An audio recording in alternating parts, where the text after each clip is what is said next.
ধর্ষণ মামলা থেকে যেভাবে রক্ষা পেয়েছিলেন সাবেক মুক্তিযোদ্ধা মন্ত্রী মোজাম্মেল।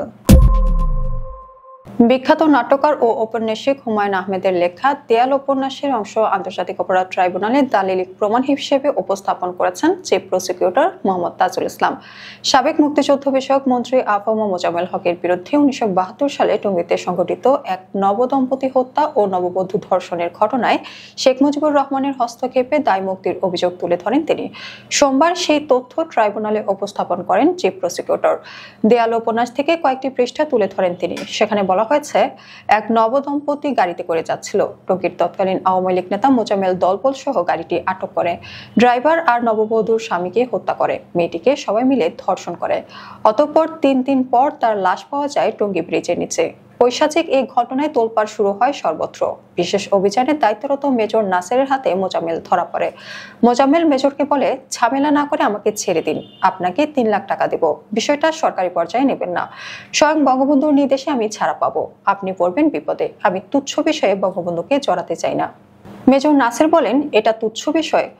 মোজাম্মেল জবাব দিল না, উদাস চোখে তাকালো। মেজর নাসের বললেন, আমি অবশ্যই তোমাকে ফাঁসিতে ঝোলাবার ব্যবস্থা করব। তোমার 3 লাখ টাকা তুমি তোমার কাছে রাখো। মোজাম্মেল বলল, দেখা যাক। মোজাম্মেলের বাবা 2 ভাই গেল বঙ্গবন্ধুর কাছে। ঘরে ঢোকা মাত্র মোজাম্মেলের বাবা ও 2 ভাই কেঁদে বঙ্গবন্ধুর পায়ে পড়ল। টঙ্গী আওয়ামী লীগের সভাপতিও পায়ে ধরার চেষ্টা করলেন, কিন্তু পা খুঁজে পেলেন না। পা মোজাম্মেলের আত্মীয় স্বজনের দখলে। বঙ্গবন্ধু বললেন, ঘটনা কি বলো। টঙ্গী আওয়ামী লীগের সভাপতি বলেন, আমাদের মোজাম্মেলকে মিথ্যা মামলায় জড়িয়েছে, মেজর নাসের তাকে ধরেছে। নাসের বলেছে 3 লাখ টাকা দিলে তাকে ছেড়ে দেবে। মিথ্যা মামলাটা কি? মোজাম্মেলের বাবা কাঁদতে কাঁদতে বললেন, খুনের মামলা লাগাই দিছে। টঙ্গী আওয়ামী লীগের সভাপতি বললেন, এই মেজর আওয়ামী লীগের নাম শুনলেই তারাবাতির মতো চলে ওঠে। সে প্রকাশ্যে ঘোষণা করেছে, টঙ্গীতে আমি কোনো আওয়ামী লীগ রাখবো না।